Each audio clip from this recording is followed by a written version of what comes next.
this talk on Accessing Brilliance, Universal Design for Universities.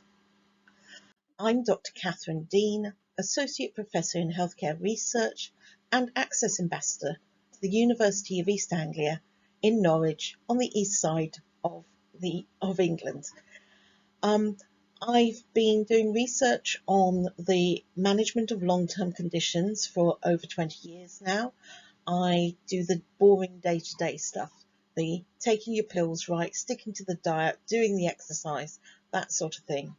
But I also am the Access Ambassador to the university, and as you will hear, I've spent the last nearly 10 years improving the accessibility of my campus and everywhere around it.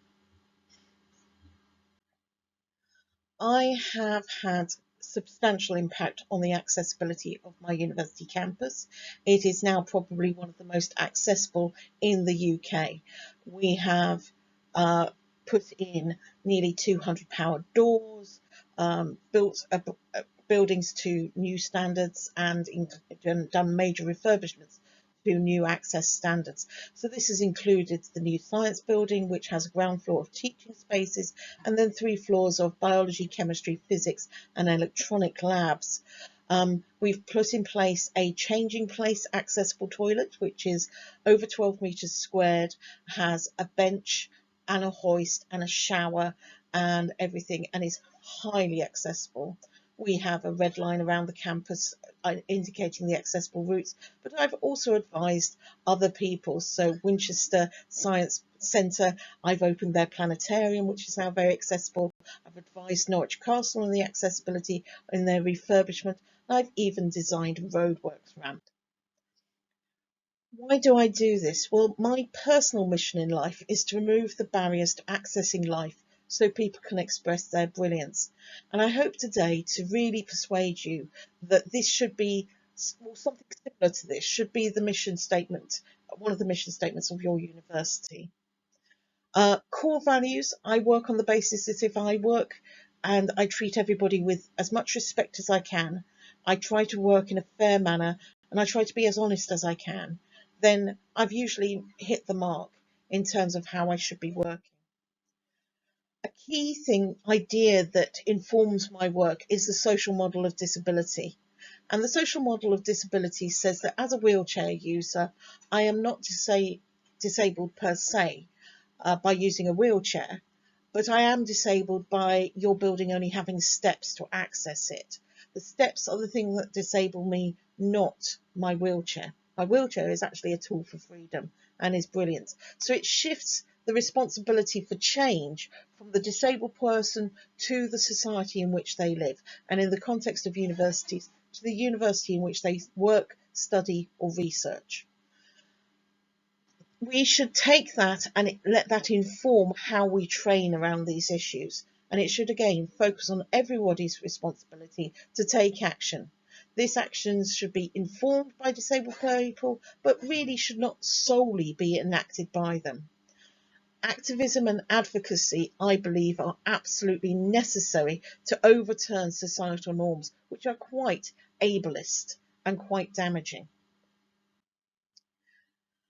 One of the beliefs that you get is, well, isn't everywhere accessible nowadays? We've got an accessible parking bay. I'm sure I saw a toilet down the way there that seemed to be bigger, and, well, there's lots of these push pads around to open doors. Surely that's enough. And why are you making a fuss? What's the big deal if you can't get into a few buildings? It's surely not that big a deal.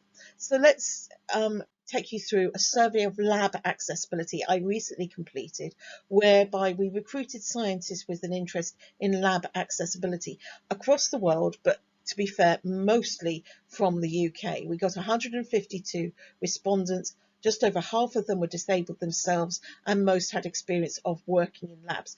Other people were people that designed lab equipment and things like that. Most of it, 87%, were people based in the UK.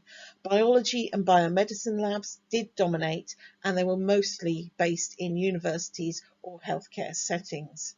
When we asked about the impairments that disabled people had who were completing this survey, most of the time it was invisible impairments such as pain, fatigue, and brain fog.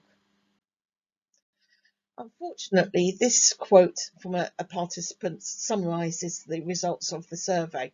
My lab broke me. I hope others are better. Unfortunately, we really did demonstrate that what we suspected was true, that lab access was poor, was unfortunately even worse than we thought. What we found was that structural access to buildings and labs was poor, the behaviour, attitudes and knowledge is poor, and that initiatives to change ableism are often viewed as tokenistic and ineffective. And even web pages and conferences where the work that's conducted in the labs should be disseminated and shared is often inaccessible. And this poor access actually does lead to really quite some startling outcomes: poor safety, unlawful practices, and definitely poor recruitment and poor retention of staff. So we generated a suite of access guidelines, the link to which is at the end of this presentation, looking at structural access, equipment access, how you make protocols accessible, how you make dissemination, so whether that's on your web pages or your conferences or your consultation events, accessible, and finally how you make your working practices, your HR, accessible, is all laid out in that suite of guidelines. But the survey really showed that we were getting the basics wrong. So basic ergonomics, less than half of the labs had ergonomic adjustable seating, and very few of the labs had a height adjustable benches or equipment. Only 2/3 of the buildings actually had a accessible toilet in the same building as the lab. So that's a significant number of people that are having to often go outside the building and to an adjacent building to find a toilet that they can use. And even then, the toilets that were there actually often were not of great quality. So with only a quarter of them having good visual access, so good colour contrast, etc. 12% had a changing place accessible toilet. That's like big toilets that we talked about with the hoist bench. But we think that a lot of that was the case because they were attached to a hospital that increasingly now do have that facility. Mobility and sensory access was pretty poor. Whilst 88% of the buildings did have step-free access to the buildings, only 18% of labs had this. 6% of the buildings didn't have step-free access to higher floors, so didn't have lifts. And whilst that doesn't sound like a very large number, you've got to bear in mind that many of these are multi-floored buildings, so you're barring access to a large amount of workspace. 75% of the buildings did have a powered front door, but as soon as you head inside, it becomes just over less than a third of them having internally powered doors, and only 10% of the labs had a powered door to access them. And even if you managed to get into the labs, less than a third of them actually had a sufficient space for a turning circle for a wheelchair. Hearing loops was even poorer, so hearing access, less than a quarter of buildings and only 8% of labs actually had one present. Good colour contrast was infrequent. Matte benches were present in 65%, but that does still mean that over a third of labs had glossy bench surfaces, and gloss creates glare, which can be hugely problematic for anyone with a visual impairment. And even basics such as having task lighting, just over 1 in 5 buildings and labs actually had such flexibility of luminescence in their areas. Fire safety is where it started to get a bit scary. We identified that only 13% of the buildings had a fire safe lift. Now, this is a building standard that came in 2017, which requires the lift and lift shaft to be smokes tight and allows the lift to be used for evacuation in the event of fire. So it's not surprising because it's quite expensive to retrofit, and it's only a recent standard that we only had 13% of buildings. However, if you don't have a fire safe lift, you have to have another way to get people out of the building, particularly if they're mobility impaired. So less than half of the buildings provided evacuation chairs. And what really worried us was that 20% of people said that they didn't have an evac chair, despite saying they probably needed one. We had less than half of the buildings having dual alert fire alarms. That's with a audible and visual alert. And again, 35% of people said didn't have this sort of an alarm, actually wanted it, thought they probably needed it. Nearly 60% of buildings did have all of their ground floor fire exits being step free, but bear in mind how terrifying would it be to realise that you can't use the fire door nearest to you because that's the one with steps, and you actually have to go through the smoke to find another fire door that you can use that is level access. And again, 30% didn't have this, did want it. Where it got really worrying, and bluntly it makes me very angry, is that we asked about people if they needed a PEEP, a personal emergency evacuation plan. And you need this if you have significant mobility, hearing or visual impairments. These are not invisible disabilities. These are very clear levels of impairments which require you to have assistance to get out of a building in the event of fire. 38 respondents to the survey said they needed a PEEP, but only 8 of them, 21%, actually had one. That's unlawful in the UK, and I suspect in Canada as well. 36% wanted adapted lone working policies, and again, only 4%, 4 of them, 11% actually had one. This is a really gross and egregious breach of safety standards, and it can obviously lead to dangerous incidents and risk to life and limb. So, for the respondents that needed them, had they managed to get disability accommodations? Well, this is where I realised how unusual I am, in that I have not just got accommodations for myself, but I've got accommodations across an entire campus and even outside of that. So we found here that only 11% had managed to get a building adapted. Now, this is of the people that needed it. So just around 1 in 10 people had managed to get a building adapted in a way that they needed. Again, 11% had an accessible parking bay. Now that is a pot of paint and maybe a little reorganisation of your parking allocation. Not acceptable. 65%, a greater number, had accommodations in the way that they work, so flexi time, part-time, working from home, etc. But only 30% had equipment adapted, and 35% had adaptations to tasks. So they were either the protocol was adapted or it was handed over to others. All of this led into an agreement that you can see that most people are not getting the adaptations they require to carry out their work in a safe and effective manner, and in a manner that genuinely accommodates their disabilities and doesn't make them worse. We had overall agreement that there is a culture of long working hours. 64% said that there was that, and 83% of respondents agreed that that culture of long working actually was very detrimental to managing their disabilities and their symptoms. Unfortunately, bullying and discrimination was common. A third of people had witnessed bullying of a disabled person, and 44% of the 55 disabled respondents had been bullied in the last 10 years. Whilst 22% had reported such bullying and 53% would feel comfortable speaking out about such bullying or discrimination and wouldn't fear negative personal consequences, it could be suggested that maybe this is because less than half felt that their concerns would actually be acted on appropriately. 27% did believe that a disability only 27% believed a disability had no negative impact on promotion prospects. So you can see that both institutionally, structurally, and via personnel, disabled people are dealing with a significant amount of discrimination and bias. There is, however, a desire for change. 78% want equality, diversity, and inclusion initiatives for disability to go further.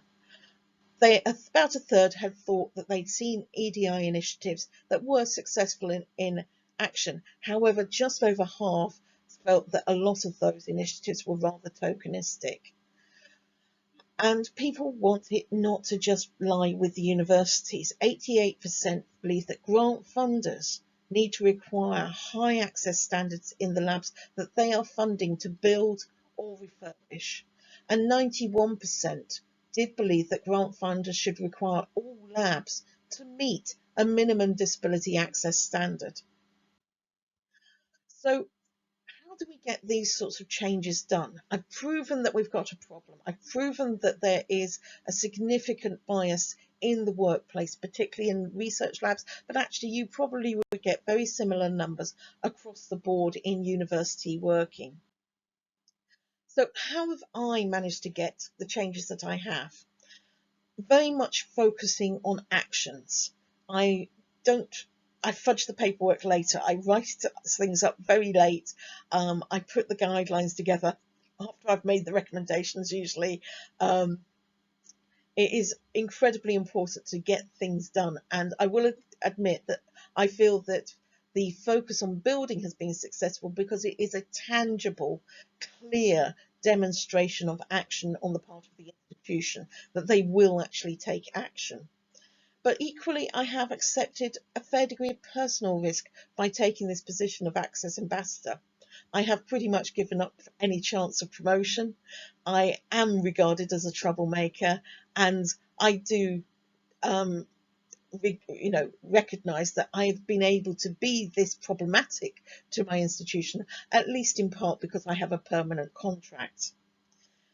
The work that I've done and how I've done it has mostly been on an intuitive basis, I will admit. However, I'm a researcher. I have done research on behavioural change. And in retrospect, I think we can look at the combine model of behaviour change and see how that's helping us to frame these sorts of changes and how we do that. So you're wanting to look at capability, opportunity, motivation, and behaviour for the combine. And it recognises that changing behaviour requires a change in one or more of those aspects. And in fact, in terms of disability, it's likely that all four of those aspects of behaviour need to be shifted. It allows you to put systems into new configurations, and it minimises the risk of reversion. My lovely friend and comedian Francesca Martinez says that there are two types of people: those with a disability and those that are going to have one. So we really do have enlightened self-interest in making the world a more accessible place. We've got to think about all types of disabilities, those that are visible, those that are invisible.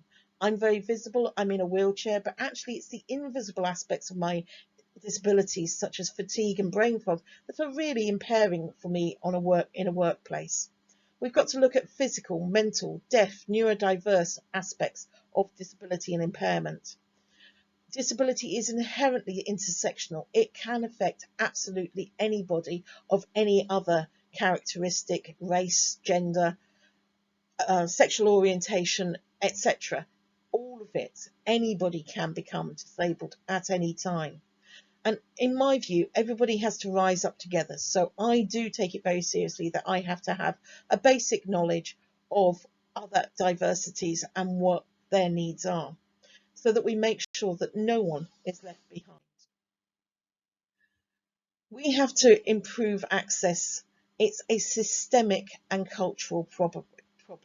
So capability, we've got structural and attitudinal barriers, as you saw in those survey results. And this means that we really do have to focus on improving knowledge and skills. And if you come along to the workshop, we're definitely going to be looking at doing this. We want to take opportunities. The opportunities a new build represents, any refurbishment whatsoever, no matter how small, you should be thinking about the accessibility of that refurbishment and whether, whilst you've got the men and the tools there, could you do just a little bit more to make that area more accessible? You've got to think about it in terms of all the equipment you purchase and in terms of every new hire, all the recruitment processes that you go through, and your day-to-day work processes and procedures. Are all of those accessible, or do you have the opportunity to improve their accessibility? And of course, you need motivation to make these changes. Why would you bother? Well, diversity equals improved quality, improved profits, and definitely improved impact when you're looking at research. Funders are increasingly requiring this, and I think there really is a zeitgeist, a change in attitude, and the funders are increasingly funding EDI type work, but are also starting to really require really high standards of accessibility. And I'm going to be pushing them to require more and more high standards. And once one funder starts to move, you know that the others will follow through fairly quickly. And behaviour. We need, again, training in allyship and bystander intervention training. And we will talk about that in a bit more detail in a minute. Now, I did go on Wikipedia and look up the Canadian disability laws, so I recognise that you guys have been looking at this sort of thing legally since 1982 and the Charter of Rights and Freedoms, which guarantees that persons with disabilities are protected by and will receive the same benefits under law as any other Canadian. The Human Rights Act of 1985 prohibits discrimination against disabled persons, and then the Employment Equity Act of 1995 aims to ensure that particular groups, including persons with disabilities, enjoy the same employment opportunities and benefits as anyone else.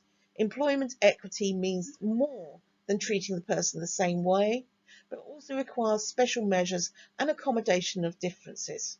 And finally, the Accessible Canada Act of 2018 is aiming to ensure a barrier-free Canada. So your disabled community has been waiting 41 years for access. And this is where I really emphasise we need to see deeds, not words. In the UK, we've been waiting since 1995 and the Disability Discrimination Act, which was folded into, without much change, the Equalities Act of 2010. We want to hold people accountable for their mission statements. The UK Research Institute, which is sort of the god of research funders in the UK, has a mission statement of research by everybody for everybody. And I always come back to them with, I'm sorry, but at the moment I'm not part of that everybody yet. And I really am working with them to try and improve that. What I would also say is that perfect is the enemy of done. We really do need to get on and do imperfect solutions and get things wrong at times. We need to take action, do a best guess, informed by as much evidence as we can. There is a fair amount out there, a fair amount of standards and guidelines as well. And we've got to consult with those that are impacted, absolutely, but get things done. Do it now. Put in place feedback loops so that you can refine it and improve it if you need to. But for goodness sakes, we do not need randomised controlled trials to prove that a ramp is useful. What needs? We need to embrace the all access attitudes. It should be that you're looking at any function of the university, any structure of the university, any equipment bought by the university, and think of it in terms of all types of diversity of disability. We need to test those for accessibility with real users, and accessibility is a lot cheaper when it's done up front. Small increments are a lot more achievable and sustainable and genuinely do have impact over time. We need to take advantage of any serendipity and luck that comes our way, and never fear about going big if you can. Retrofitting in particular is very expensive. You really need to be able, you can justify the upfront costs of putting in, say, an extra lift or powered doors, etc., into a new building. Because if you look at it in terms of its lifetime cost, and the requirement in law, I'm sure, is probably very similar to the UK law, that if you had a new employee who had a specific disability and specific access needs, you would need to put in place reasonable accommodations for them. So putting in a powered door, for example, into a new building costs £1,000 to £2,000. Retrofitting it into some of our older buildings has cost us up to £15,000. You can see that this really does cost a huge amount more. It's very disruptive often as not. And if you look at the cost over the lifetime of the building, it is far more effective to put it in place at the beginning. And small actions, well, we have Ewan's Guide in the UK, which is a trip advisor for people with disabilities. and they have these red cord cards, and I go around with them in my handbag, and I put them on red cords in every accessible toilet that I use, and they're frequently there months later when I go past again. And all these cards do is state that this red emergency cord, must hang freely all the way to the floor. If it does not, it may prevent a disabled person from asking for help. It's as simple as that. We put those on the 200 or so red cords that we have across our university, and it pretty much stopped them being tied up and tidied away. When we think about a university, obviously teaching is a really important aspect of the university's function. And you really must think about web pages achieving maximum standards of accessibility, and also providing a lot of information about the accessibility or otherwise of the university. And it's far more sensible to have an adult conversation about this and be honest about where it isn't accessible than to disappoint and frustrate disabled people. Resources absolutely should be provided in advance and in accessible formats. You should be able to provide your staff with standard templates for all slides, and recommend that documents are provided in screen reader friendly formats. We should be asking about accommodations rather than diagnoses. People often with disabilities do not label themselves as disabled. I'm just diabetic. I only have epilepsy. What do you mean I'm disabled? I'm neurodiverse. Very common and not unreasonable. Disability is a hugely stigmatizing term still. So by turning it around to say, how can we make sure your learning experience, your research experience, your teaching experience is to the best possible it can be? What do we need to do to allow you to learn well? That is a different conversation, and you may get more disclosures of needs and be able to make sure that you have facilities in place for these people. One thing I would emphasise is, please do not gaslight people. Do not dismiss or downgrade their symptoms and their experience. What they say they need. Full stop. None of this, oh, they're getting special treatment, oh, they're getting extras, oh, they're only asking for it because they get 15 minutes extra on the exam. None of that. They need it. Reasonable documentation can be asked for, but for goodness sakes, default to assuming they need it and it's valid what they say. And for goodness sakes, build in access. And this is really what I'm going to be pushing in the workshop, is that everything should be as accessible as possible for absolutely everybody. You should be able to accommodate up to 90% of access needs by just adapting accessible protocols, buildings, etc. By default, this is how we normally do it. So, for example, in our university, we put all first years in their timetable into fully accessible rooms for the first semester. This allows us to catch up with the paperwork of them declaring their disabilities and everything else, but make sure that they can all access their first semester's classes in an suitably accessible venue. We provide student accommodation on our campus, and we do have rooms particularly for students with particular access needs, particularly mobility access. And those rooms all have hoists built into them by default, right at the beginning. Again, it is cheaper to do it, it's less disruptive to do it straight away and by default, than to retrofit it when we know we've got more students coming in who have that need. And obviously we need to train, support and promote staff that are undertaking accessible practice. Accessible research. As a medical researcher, I hate to say it, but you have to expect that some of your participants will be disabled. I wish that was an unusual statement. It sounds crazy, doesn't it, that I'm having to say that, because I'm working with participants who often have a medical need and a medical diagnosis. But it's amazing how many research protocols are set up expecting somebody to be fit and able except for that diagnosis, and to have no other comorbidities or long-term disabilities, which bluntly is incorrect and exclusionary, and it degrades the quality of the research that can be done. You need good quality patient engagement, patient and public involvement to make sure that the protocols are usable, practicable, understandable, and having some of your advisors having disabilities in addition to the diagnosis is absolutely essential. It would be good practice to audit the equality, diversity and inclusion characteristics of both the researchers and the participants in research. Let's have a common framework for asking these questions so that you can audit and track this over time to see whether or not these sorts of interventions actually have the intended impact.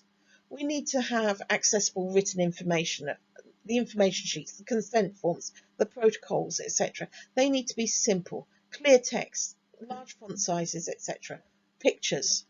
And we need to have a section on how we made this project accessible in the information sheet. We need obviously training of the principal investigators and the ethics committees so that they ask for this and they know what it should look like.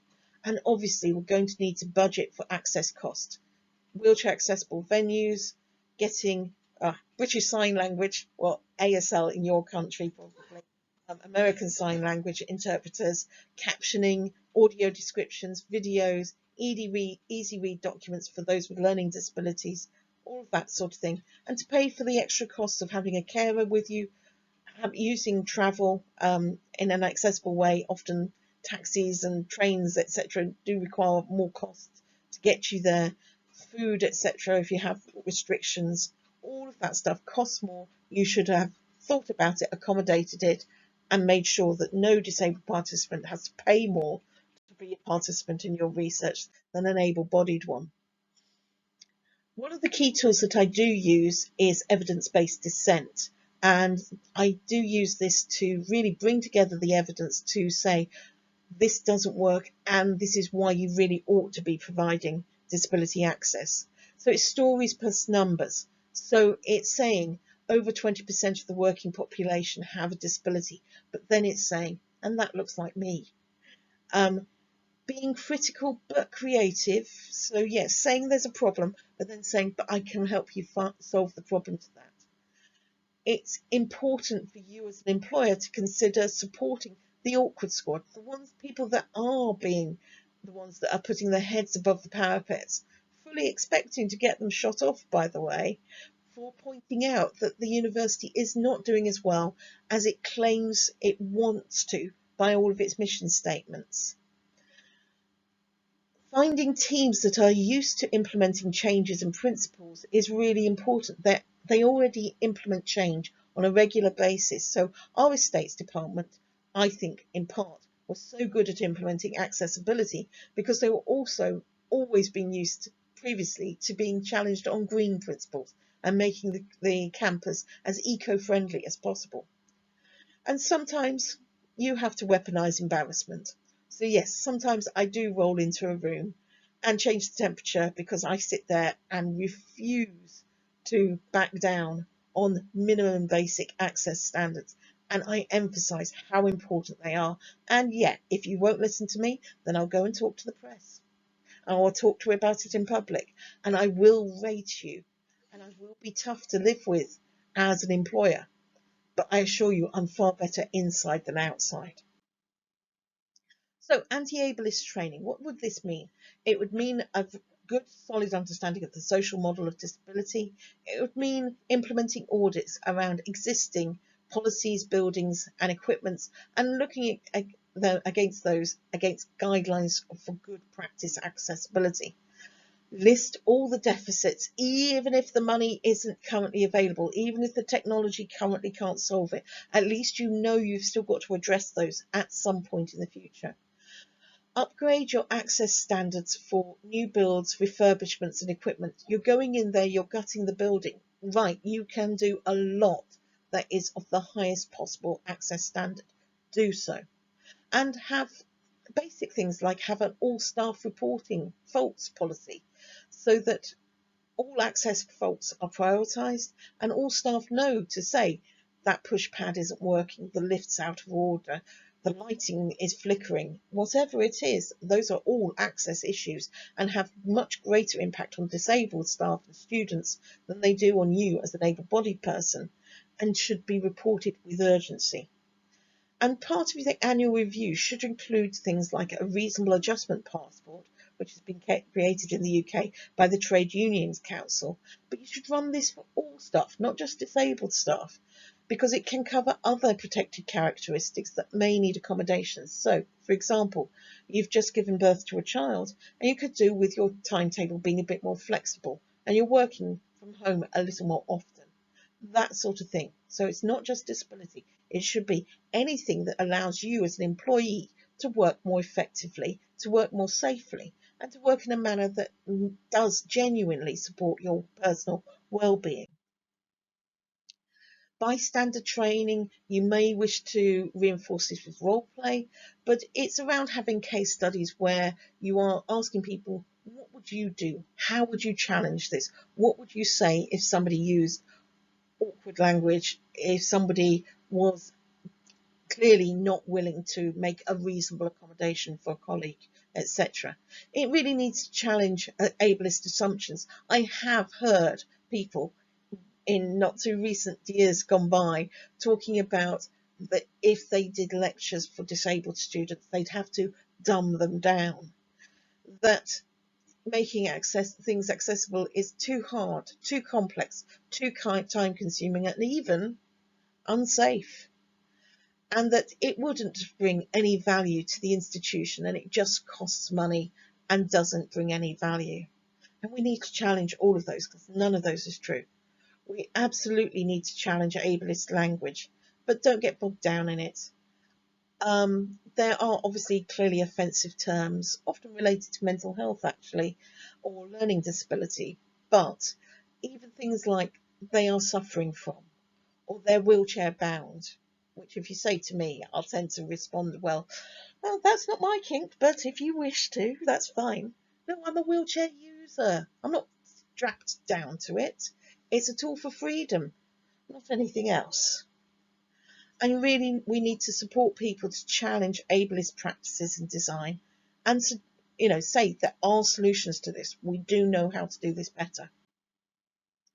London University has done some really interesting work around bystander intervention training, around challenging societal norms, and it calls it core values work. And it emphasises that there's key suppression techniques that are out there. So we've got the 5 key ones here. They actually do have a few more, but we'll talk about these 5 ones.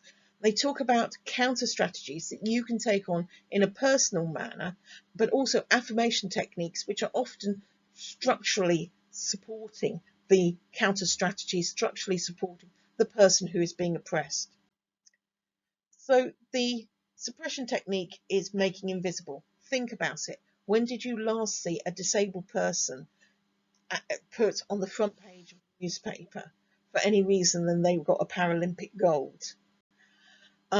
Society invisibles disability. There is a lack of accommodation and a lack of representation. There is this illogical logic of, well, we didn't make any accommodations, so they didn't come out, so they're not visible, so we don't need to make any accommodations because there aren't any disabled people out there.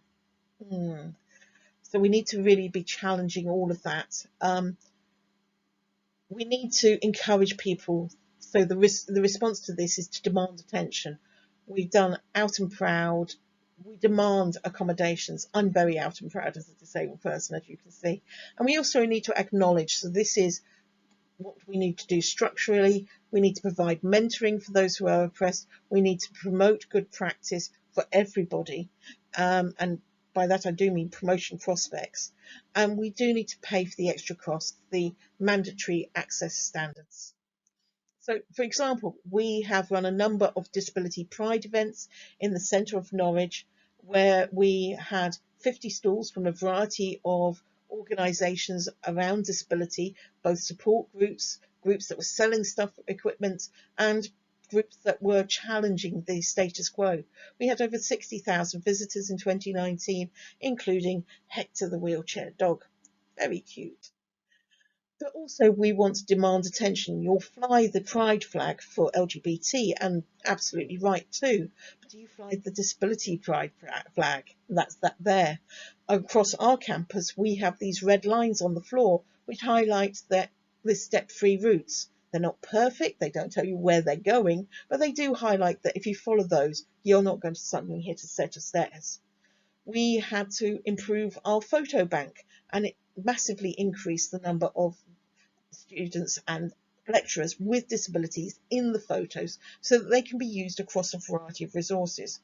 And we use external consultants like the wonderful Tom Patton from Purple Reach, who does training for our societies on disability awareness, so that our student societies know how to support disabled student members of their societies.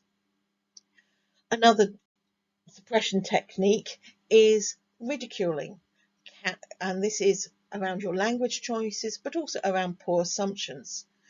And the counter strategy is to say, well, what did you mean by that?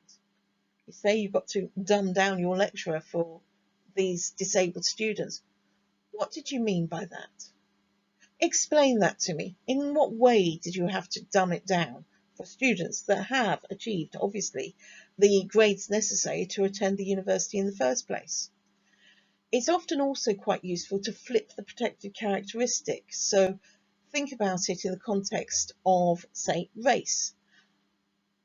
Is it reasonable to ask a black person to use the back door going past the bins on their way into a building?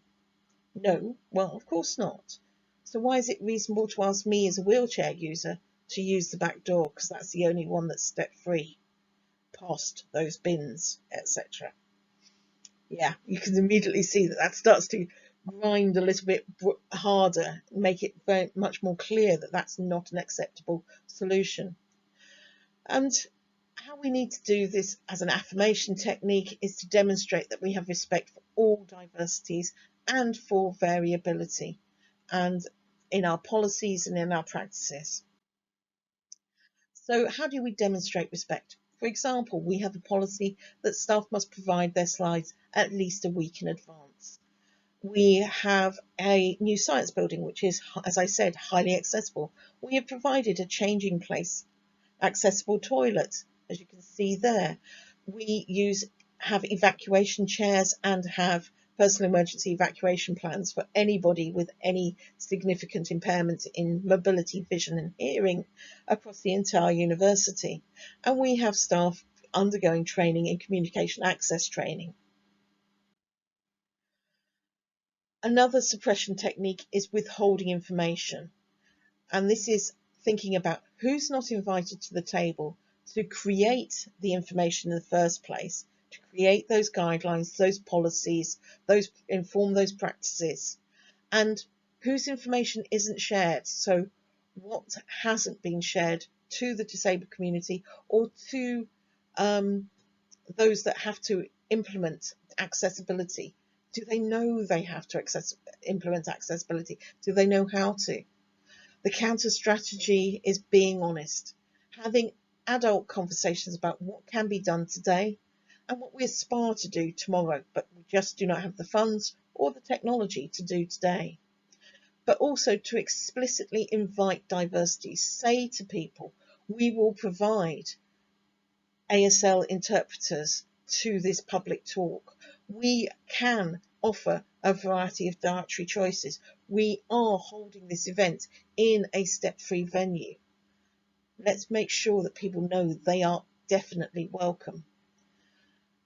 And the affirmation technique, the structural thing we need to do is to have things like mandatory inclusion of diverse advisors to inform working practices, working policies, and all of those sorts of things.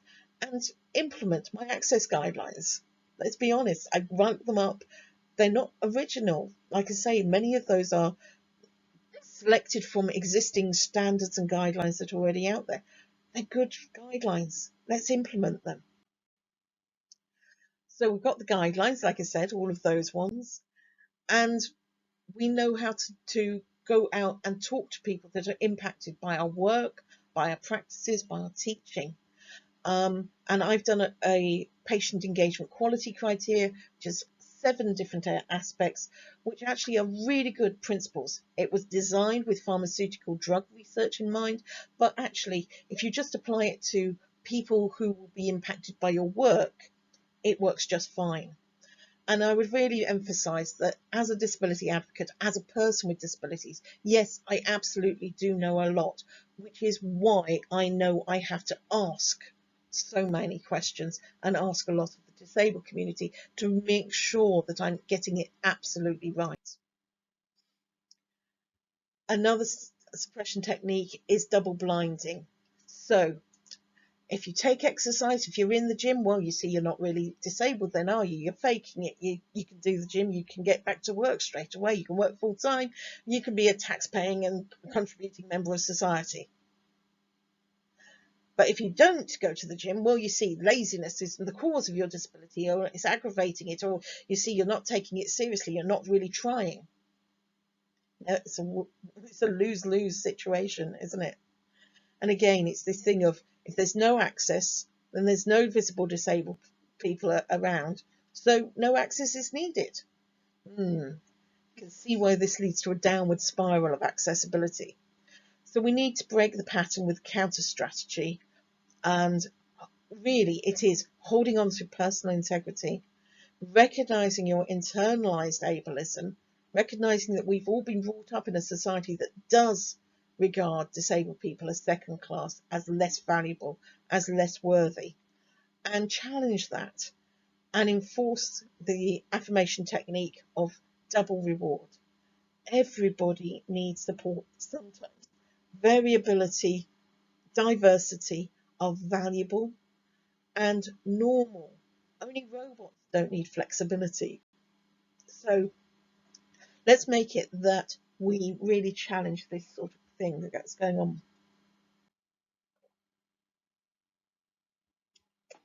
Ways that I've valued diversity and challenged the ableism, both internally and externally. Well, at the bottom of my email, you'll find a little footer that says, to find a good work-life balance for me and my family, I sometimes send emails outside of traditional hours.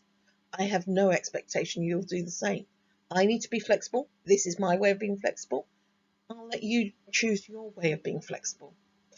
And also it says, I mostly work virtually in order to best manage my disabilities. If we are meeting face to face indoors, I will be wearing a mask and would appreciate it if you could do so as well, unless medically exempt. By saying this, I protect myself from COVID and other respiratory viruses to which I am probably high risk. But also, it means I'm not having to say this again and again. I've stated my position. I'm holding that position. It means that everybody knows what to expect. Other things that you can do is make sure that you put the oxygen mask on yourself first. So particularly if you have disabilities yourself, you have to look after yourself first before you can go out and help anybody else. So it's really making sure that you personally have good integrity on your own personal well-being before you go and do other things. So it is that thing of pacing my energy levels, making sure that I'm implementing the disability accommodations that I've been given so that I can then work better and advocate for better adjustments for everybody else. But doing things like having mental health first aid training, which is available very widely in the UK. I don't know if it would be available in Canada, but I do hope you'd have something similar. And that's incredibly helpful for anybody who's working with students in particular, but even with colleagues, to recognise and know what to do in the first instance of mental distress being visible. And again, like I say, having reasonable adjustments, disability passports, as part of your standard annual appraisal. A final technique is, another technique is blaming and shaming. And it's, you hear people saying this effectively. Your inability to overwork is why the project failed. No, the project failed because the workload wasn't appreciated, wasn't planned appropriately, wasn't financed appropriately, wasn't staffed appropriately. Don't blame the person because they refused to do the overwork level required to make that project succeed. You saying no overloaded the rest of the team. No again. Decent planning, decent discussions, sensible discussions about workload and sharing and who and roles will make sure that we counter these lies. So the counter strategies are good project planning, and that project planning allows for variability and a recognition that diversity enhances the quality of the work that's done. And so sometimes it might be done a bit slower, but it's going to be much better quality as a result. Affirmation techniques, the structural stuff, is to affirm reasonable norms. Sensible working loads are effective working loads. Holidays are not optional. They are absolutely mandatory and essential for good working practice. And flexibility is valuable for everybody, and even more so for those with disabilities. So it's things like having height adjustable ergonomic chairs in your labs, in your workplace generally. It's things like normalising the use of assistance dogs, and with huge thanks to Empowerability Consulting for being able to use the lovely picture of their dog in all of his PP get up. And we also to survey and understand the cultural overload that is expected of lecturers and university staff in general, and push back against that and really work to find out how we can do things more effectively and in a more time efficient manner and not overload everybody so much. Remember again, perfect is the enemy of done. You do have to say no in order to have the time to say yes to the right things. We are standing on the shoulders of giants and should absolutely use the evidence and knowledge already created. We have to build teams. Solo is really just not sustainable, particularly in such a personally challenging field. I am very generous with information, as you will have seen. Lots of resources and talks and everything else go out for free, because once I've created them, they might as well go out and be used again and again. But I will charge for implementation. But sensibly, it's a sliding scale of charges. And as a university, you guys would get a lot of my time before we start to have to talk about money. We really want to change systems so that they support positive behaviours, so that they fail safe, so that there's redundancy, and so that it becomes just the way we always do it. We want to look at having accessible behaviours and having targets for those, immediately or within the next 5 years. Obviously, PEEPs and loan working plans should be audited, should be implemented, should be checked on. We should have reasonable accommodation passports put into annual reviews. We should normalise reasonable workloads and flexible working. We should put in place allyship and bystander training and make sure that basic things like having all staff having responsibility, particularly of access, accommodations and facilities, is really important. Having mentorship programs for those with disabilities, possibly even disabled staff networks, things like that, really important. Having events that really focus on access and disability, pride events, hackathons, etc. All of these really raise the profile and the importance of disability access to the university community. And if you don't have it internally, you should be seeking it externally. So there are advocacy groups and charities out there who would be very happy to help expand your knowledge and support that you can provide to your staff. Structural targets. So some immediate ones. All new builds and refurbishments should be built to my standards, my access standards. Why not? Let's aim high. Let's go for it. It is possible to do it. I have the Black Swan of New Science. It was built to those standards. It makes a huge difference to the utility of that building. New equipment and where it's placed in a lab should be done to the guideline standards. No point in getting the most beautiful, wonderfully accessible piece of kit if you then put it on a non-height adjustable bench. We must have evac chairs or suitable alternatives for fire safety. We must get used to using microphones and PA systems and portable hearing loops in any type of event, meeting, consultation, etc. We should put Ewan's Guide red cord cards on red cords. Please do pay them if you do get a lot from them. It's only fair. We should have things like use a pot of paint and go around all of your accessible toilets and turn them from being white boxes into ones where the wall that is behind the toilet and behind the sink is a different colour, so that if you're visually impaired you can actually find these things. Longer targets, 5 years. Let's start nagging the funders to require minimum access standards before you're eligible for grants. And these standards should include mandatory training and audits. Let's have an accessible toilet in any building that has a standard toilet. Let's have dual alert fire alarms. Let's have equipment that meets standard connectivity requirements, so that a centrifuge, a posh microscope, all these sorts of pieces of equipment that are in the labs can all be linked to a very posh piece of access kit, a posh computer that has eye gaze technology, that has voice activated technology, that can provide large buttons to push, etc., and large fonts to program, so that the piece of kit doesn't have to be ultimately accessible. It's just the piece of kit, the accessibility interface, the control panel has to be accessible, and the connections between those have to meet a standard. Let's look at hearing technology and meet certain standards. Let's look at ergonomics, seating, lighting, acoustic environments. Let's make key routes through the building have light doors and be step free. Let's have lever taps and D-type shape handles on all the cupboards. Let's have a changing place accessible toilet within a 20-minute roll of the building. In 10 years, let's up those access requirements and improve and really start to maximise the requirements necessary before you're eligible for funding. Let's disinvest, repurpose buildings that cannot be made accessible.